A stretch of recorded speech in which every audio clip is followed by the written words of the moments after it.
سلام علیکم. علیکم السلام. سلمان خوب هستید؟ اینجا تشکر هستی؟ جان. سلامت باش.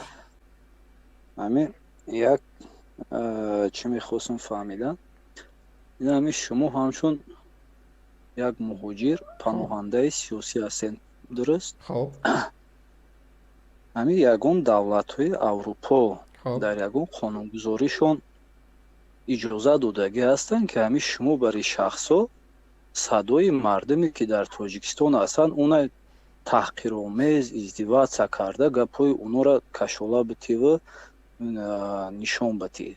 خب وقتی که ما شهروندان در تاجیکستان هستیم ما انتخاب خودمون کردیم، ما خرسندی خودمون کردیم که انتخاب ما را غالب آمد. همین کدام دولت اروپایی به خود اجازه داده است، به خود حقوق بین المللی داده است که انتخاب مردم خودت غیر قانونی حساب کنی؟ صدای اونا را که با یک خرسندی با یک نشاط در روحیه همه خرسندی است خودت بخیزی صدای ملت تاجیک که خودت به زبان خودت همون میگی من ملت ملت بسیار دوستدار همون هستم، خوب گفته کی حقوق داده است در خودت که تو صدای شهروند جمهوری تاجیکستان ازدواج کرده با او تحقیر بکنی؟ ای برادری عزیز، هر یک حرفی خودت انا که من در رود میگم که ما شهروندان تاجیکستان صدای تر مثل صدای خر میدونیم. خب مانش فقط میتونی بدون دشنام حرف صدای زنی. ملت تاجیک ازدواج کنی.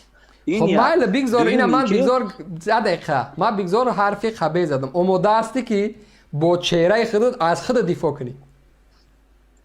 تو خودت آماده هستی که همون نفرایی را که در پشت کامera میشنونی خب خودتون زنگ میزنین یک نفر آواز همین تو شده از همون پشت منتج کامرای ما هستی؟ میکنین همین تو پشت کامرای ما هستی؟ همین تو پشت کامرای ما هستی؟ همون را تو گوش کن، اول فکری من گوش کن. آقا فکر خودت آقای بچه خودت هر برنامه زنگ میزنی. من او برنامه گفتم که خودت یک شخصی وطن دوست یک دقیقه صبر کن.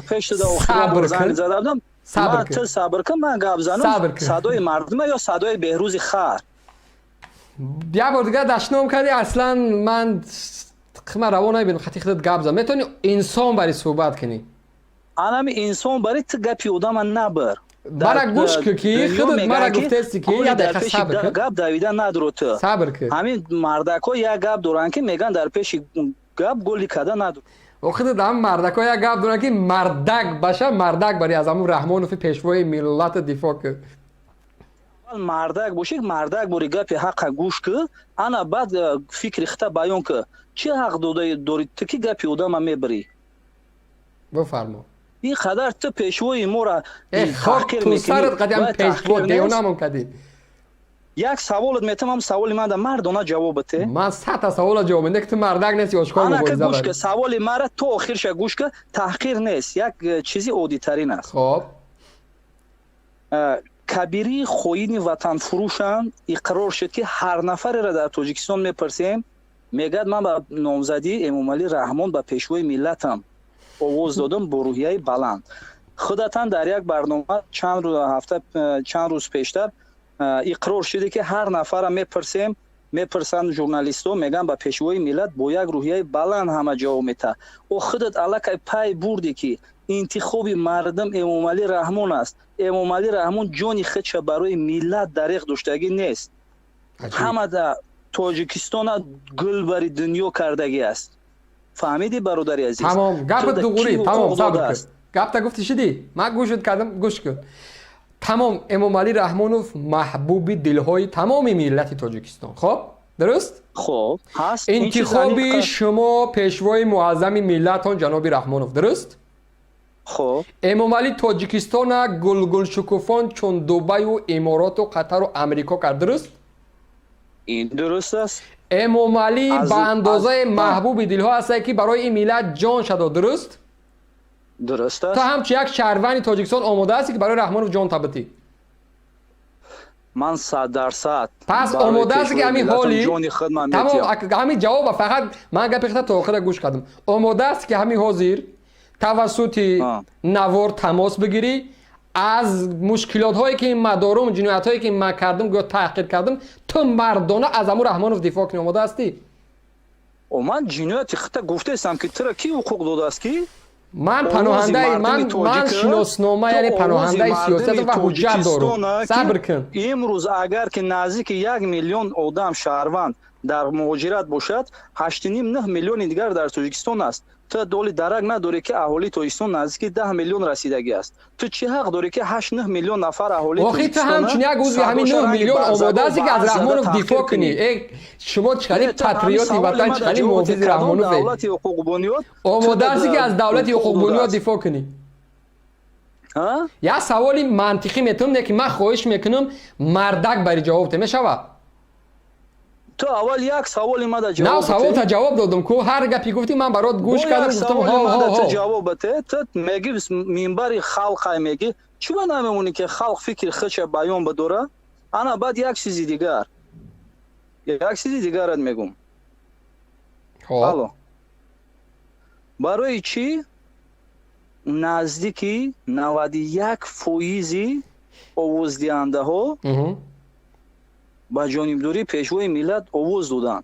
برای چی انامو غیر انسان هایی که در کامنتاری های شما می نویسند این مردک شما ما با میگه بچه من هر چند خواستم از این موضوع دور برم از این جنایت رحمانوف دور برم خود جنایت ها وردی پس 5% آواز کنه رو برای حزبای دیگه گرفتن 25% گیجا شد آواز کدام 25%؟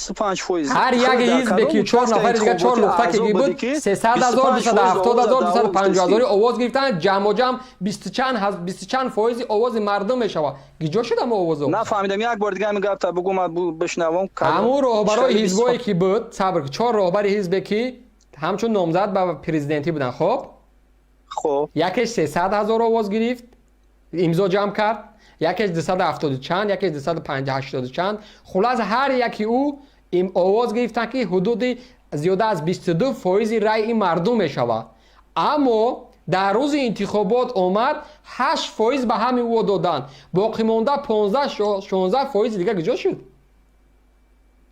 کجا شد من بگم کجا شد مردم همون حزب ده آواز داد که همون حزب پیوسته در بری خلق است نه با او مردم خطا کردن 15% مردم خطا کردن گوش که وقتی که نهضتی و خیستان فریب کردن مردم اعضای خودشون که مشورت گیجو میره نهضت گیجو میره تو سوال مرا جواب ای سوال چرا میگیری سوال تو جواب بده وقتی نهضت ای بچه ای مشکلات تاجیکستان همون حزب نهضت اسلامی از سال 2015 از سیاست تاجیکستان بیرون است سوال جواب بده 25% رای مردم گیجا شده است مالش همون 4 حزبی که خودت گفته استی خب آخه همون کسی ان که امضا مونده باشه شخصا من با یگون تاش امضا موندگی نیستم من روز انتخاب بود رفتم همچون شهروند حقوق خدمت حمایت کردم با گیجاشته همه آواز گیجاشته من هم سوال که اوضاع مردم گیجا شده است انا که نگاه که وقتی که مردم دید که از اون حزبایی که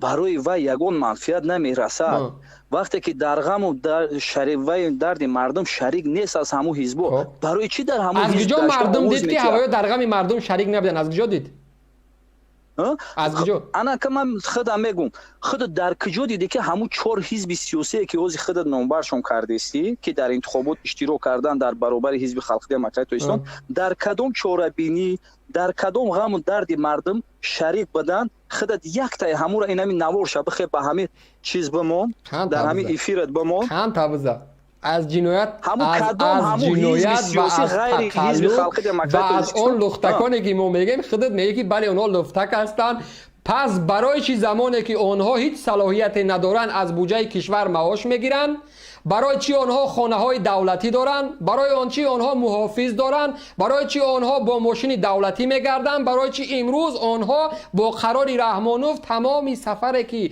در تاجیکستان چی پاییز از چی عملیات از چی ماشینای دولتی است میکنن رایگان است برای چی رحمانوف اجازه میده زمانی که آنها هیچ منفعت به ملت نمیآوردن یگان حزب سیاسی از حساب بودجه دولت فعالیت نمیکنه بچا خانه دولتی دارن و طلب کار میکنه اون نفرایی که ماشین دولتی دارن اونا در پارلمان راه یافتگی هستند با انتخاب همون راهبری حزب هر راهبری حزب که در پارلمان راه یافتگی هستند لیکن بچه همون راهبرای حزب که همون راهبرای حزب که امروز دعوای پرزیدنتی داشتن سوال جواب ته رو برای یک دعوای پرزیدنت داشتن همش وکیل پارلمان بودن تو خودت به زبان خودت گفتی که آنها یک برنامه مشخص برای مردم تاجیکستان نداشتن پس برای چی بودجه کشور با 4 تا لفتک بناموس مبلغ جدا شده است برای چی برادری عزیز وقتا گفته استم که خاموشش کن سرت برا گفتم احمق شرفسوز با گفتم برادرای هم تو چی میگوی؟ بچه تصورات داری درباره همین چیز معلومات داری درباره همین مسئله که وکیلان حزب رهبران حزب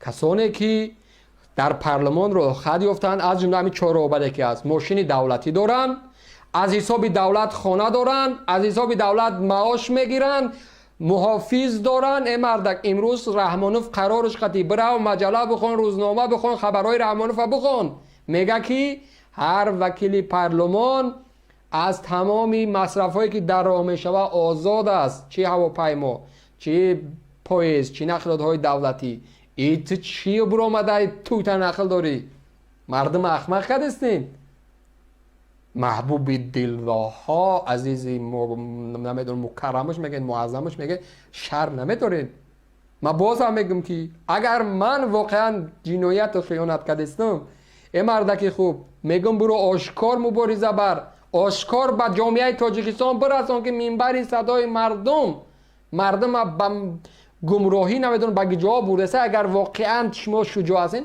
برو گپ بزنین ای چی میترسین تو که پیشوای معظم ملت داشته تو که محافظ داشته من نمیدونم از چی میترسین شما خب کما که خلاف اگر کسایی که میگه که در پس کامپیوتر ما نشسته است نمیدونم چرا آشکار و فلان و بیمدان نیستن خب که آنها معلوم است که حکومت نامرد است حکومت دست به خیانت و به تجاوز میزنه شما که محافظ رحمانوف هستین شما که از رحمانوف دفاع میکنین برای چی آشکار مبارزه نمیبرین این از سوالی که جواب من تا امروز در هر برنامه میگم من جوابی منطقی درست از یگام شما نمیگیرم